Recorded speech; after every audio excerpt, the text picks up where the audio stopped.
Bonjour à tous et bienvenue sur Naël Prépa, je suis très heureux de vous retrouver aujourd'hui. On se retrouve pour la démonstration du théorème de Cayley-Hamilton par une nouvelle méthode. On a vu dans les deux précédentes vidéos une première méthode qui utilise les matrices compagnes et une deuxième méthode qui utilise la notion de comatrice. Aujourd'hui, on va s'attaquer à la démonstration de Cayley-Hamilton en utilisant la densité des matrices diagonalisables dans Mn de C. Alors avant d'aller plus loin et de parler directement de la démonstration, on va avoir besoin de deux lemmes qui sont deux exercices très classiques et je vous encourage chaudement à les connaître. Le premier lemm, ce qu'il nous dit, c'est que si on a une suite de polynômes qui convergent dans Cn crochet x et une suite de matrices qui convergent dans Mn de C, alors cette suite de polynômes évaluée en cette suite de matrices, elle va également converger vers une limite qui colle bien. On va voir ça ensemble dans l'écriture du lemm. On va prendre pk, ça va être une suite de polynômes qui est dans Cn crochet x. Ça veut dire quoi? Ça veut dire que c'est des polynômes à coefficients complexes qui sont tous de degré O plus n. Et on va vérifier que pk, ça converge vers p. Et évidemment, Cn crochet x, c'est un espace de dimension finie et c'est donc infermé. Comme c'est infermé, ça veut dire que la suite pk qui converge vers p, elle assure que p appartient à Cn crochet x. Ce qu'on a également de particulier, c'est qu'ici on n'a pas besoin de préciser quel est ce mode de convergence, puisque Cn crochet x étant un espace de dimension finie, on est assuré du fait que toutes les normes sont équivalentes, donc c'est-à-dire que le fait que pk converge vers p pour une norme, ça assure la convergence pour toutes les autres normes. De la même manière, on va prendre ak, qui va être une suite de matrices à coefficients complexes. Et cette suite de matrices, elle va elle aussi converger. Pour des raisons équivalentes, elle converge vers a, qui appartient également à Mn de C.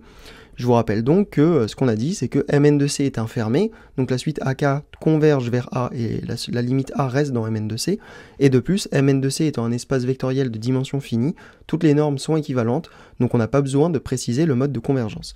Et ce que ce lemm nous dit, c'est que alors, on va avoir la suite PK en AK qui va converger vers P de A. Donc en fait, tout se passe bien au niveau des limites. De la même manière, ça converge ici vers Mn de C. Je vous rappelle qu'un polynôme évalué en une matrice, en fait, c'est une matrice. On appelle ça du coup un polynôme de matrice. Et cette suite pk de ak, elle converge aussi pour une norme dont on n'a pas besoin de préciser, on n'a pas besoin de préciser la norme puisque toutes les normes sont encore équivalentes dans Mn de C. Donc ça c'est le premier lemm. La démonstration n'est pas excessivement compliquée. Si vous ne la connaissez pas, je vous encourage à chercher cet exercice. C'est un très bon exercice pour vérifier qu'on comprend bien ce qui se passe avec les limites.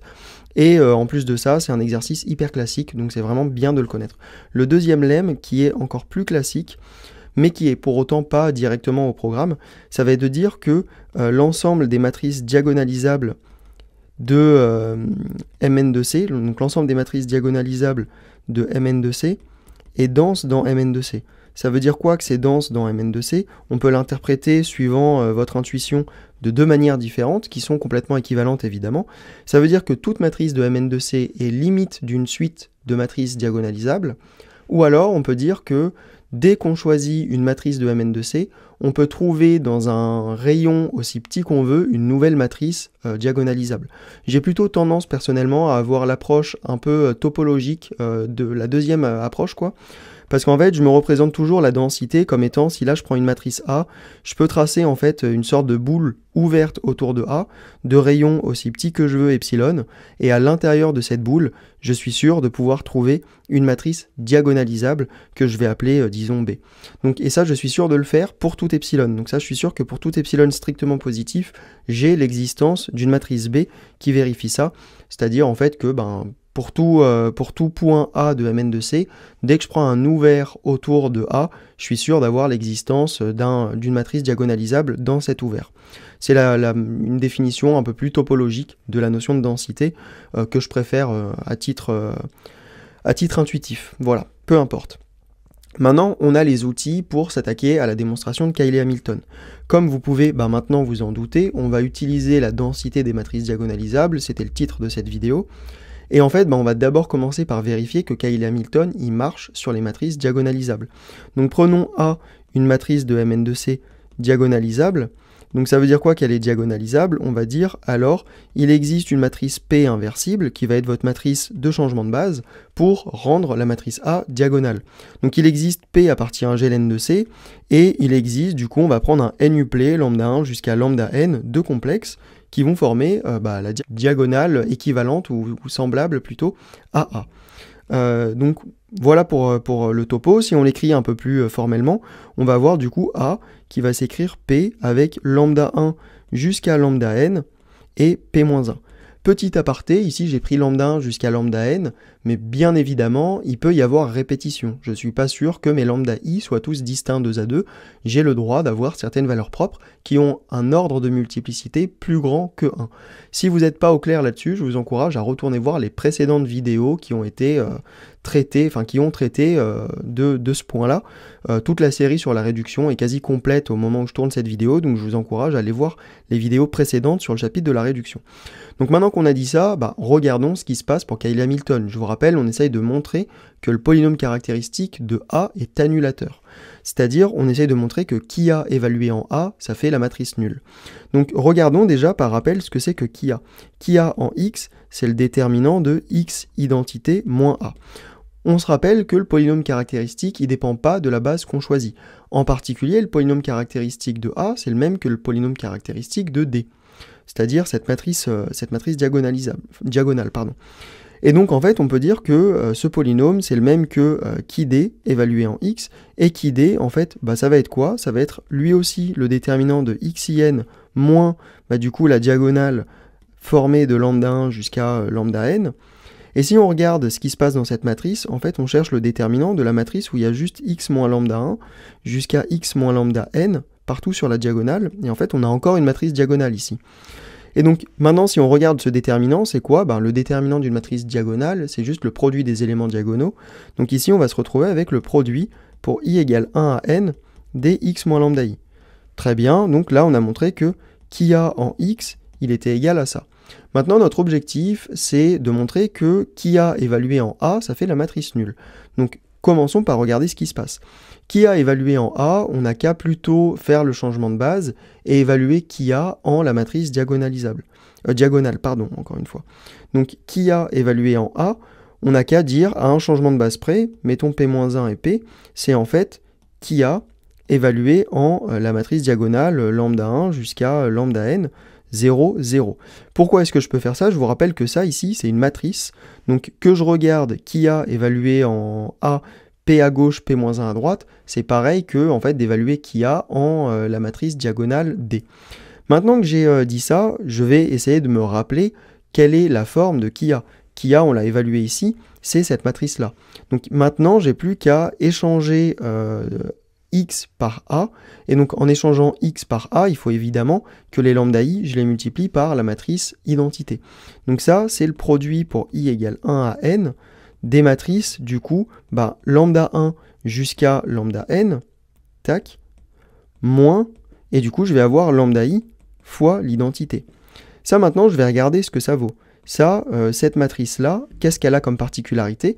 En fait, elle va valoir sur toute la diagonale lambda 1 moins lambda i, lambda 2 moins lambda i, etc. Donc regardons un peu plus en détail ce qui se passe au niveau de cette matrice diagonale. On va se retrouver avec lambda 1 moins lambda i, tac tac tac, jusqu'à lambda i moins 1 moins lambda i. À la ligne i, on va avoir quoi? On va avoir lambda i moins lambda i, donc ça fait 0. Et à la ligne i plus 1, on va retrouver lambda i plus 1 moins lambda i, puis que des 0 derrière. Ok. Et maintenant qu'on a dit ça, on se rend compte de quoi? En fait, on se rend compte qu'on fait un produit sur i, mais à chaque fois qu'on regarde la ligne i, il y a un 0. Donc maintenant, quand vous allez faire votre produit, décomposons-le. Ça va faire quoi ce produit? Ça va faire, en fait, pour le premier terme, pour i égale 1, on va se retrouver avec 0, lambda 2 moins lambda 1, puis jusqu'à lambda n moins lambda 1. Le deuxième élément de ce produit, ça va être quoi? Ça va être lambda 1 moins lambda 2, 0, puis lambda 3 moins lambda 2, jusqu'à lambda n moins lambda 2. Et ainsi de suite. Et en fait, vous voyez que le 0 qu'il y a là, il va, sur chacun des termes du produit, descendre d'un cran. Et donc, à l'arrivée, on va se retrouver avec lambda 1 moins lambda n, jusqu'à lambda n moins 1 moins lambda n, et 0 ici. Et en fait, on se rend compte de quoi? On se rend compte que quand on fait un produit de matrice diagonale, en fait, ça revient à faire juste le produit des éléments diagonaux entre eux qui sont à la même position. Sauf que là, dans notre big produit, on a au moins un terme à chaque fois qui vaut 0. C'est-à-dire que là, on est sûr que le premier terme vaut 0, là, le deuxième terme vaut 0. Et donc, quand on va multiplier, ici, on va chercher quoi? On va faire ce terme fois tous les premiers termes des matrices diagonales. Et donc, ça va nous faire 0. Et en fait, là, on va trouver exactement la matrice nulle. Donc, là, on a bien réussi à prouver que qui a en A, c'était la matrice nulle. Donc ça, maintenant, c'est OK. On a montré que quand on avait une matrice diagonale, ou diagonalisable plutôt, son polynôme caractéristique était bien annulateur. On peut même remarquer une chose assez particulière, c'est que pour démontrer ça, on a eu nullement besoin d'utiliser des propriétés du corps sur lequel on a défini notre espace vectoriel, c'est-à-dire à aucun moment on se sert du fait qu'on travaille sur des coefficients complexes. Ça marcherait pour n'importe quel corps, donc dès que vous avez des matrices diagonalisables, peu importe le corps sur lequel est défini leur coefficient, ça va marcher. Maintenant, ce dont on va avoir besoin pour la suite, c'est du coup du lemme 1 et du lemme 2, dont on va se servir maintenant. On va dire quoi? On va dire soit A, une matrice quelconque qui appartient à Mn de C. Alors, il existe du coup AK, une suite de matrices diagonalisables. Donc les matrices diagonalisables, on va leur donner un nom, appelons-les, je sais pas, dn quelconque, voilà, appelons-les qui appartient à dn de C puissance n, telle que AK, elle converge vers A. dn, ça veut dire diagonalisable ici, et pas des matrices diagonales. Faites attention. Et on va avoir évidemment du coup le fait que le polynôme caractéristique de qui AK, il va converger vers qui A. Ça, c'est parce que simplement le polynôme caractéristique, c'est une fonction continue. Donc si on regarde A associe qui A et continue, donc par continuité, on a encore le fait que les qui AK, ça converge vers qui A. Okay. Ce qu'on a également de particulier, c'est que comme ces matrices elles sont diagonalisables, on a vérifié ici encadré que pour tout cas appartient à du coup n, on va avoir qui AK en AK, ça converge, enfin ça fait 0, pardon, ça fait toujours 0. Ça c'est une égalité, c'est toujours égal à 0. Et de plus, du coup, on a dit que qui AK, il convergeait vers qui A, et on a dit que AK, elle convergeait vers A. Et donc maintenant, en joignant tout ça ensemble et en utilisant le lemme 1, on est sûr que qui AK en AK, ça converge du coup vers qui A en A. Et donc, puisque les qui AK de AK, elles valent tout le temps 0, en fait c'est une suite constante égale à 0, ça nous assure quoi? Ça nous assure que qui A en A, ça fait 0. Pourquoi? Parce que le singleton 0 c'est fermé, donc à partir du moment où vous avez une suite nulle qui converge, elle converge automatiquement vers 0 par le caractère fermé du singleton 0. Donc voilà comment est-ce qu'on peut montrer que Cayley-Hamilton se vérifie. On a simplement besoin de montrer que c'est vérifié sur les matrices diagonalisables. Et après, on a besoin d'utiliser la densité des matrices diagonalisables dans Mn de C. Par contre, pour cette deuxième étape, faites très attention, on a vraiment besoin d'utiliser le fait que on travaille sur des coefficients complexes, parce qu'en fait, il se passe quoi pour assurer que les matrices diagonalisables sont denses dans l'ensemble des matrices de Mn de C? On a besoin d'utiliser le fait que C est un corps algébriquement clos. Donc voilà, faites attention à cette deuxième étape. Le premier encadré est vrai, peu importe le corps sur lequel vous travaillez. Le deuxième encadré, à l'inverse, n'est vérifié que sur un corps algébriquement clos. Et en particulier un corps qui est tel que l'ensemble des matrices diagonalisables à coefficient dans ce corps est dense dans l'ensemble des matrices quelconques définies sur ce corps. Attention également aux dimensions, on travaille bien sur des matrices carrées de taille n fixées. Donc voilà pour cette nouvelle démonstration du théorème de Cayley-Hamilton. J'espère que cette démonstration vous a plu. N'hésitez pas à liker, à vous abonner, à partager autour de vous. Ça permettra de mieux référencer la chaîne. Et je vous dis à bientôt pour une prochaine vidéo. Prenez soin de vous. Ciao, ciao.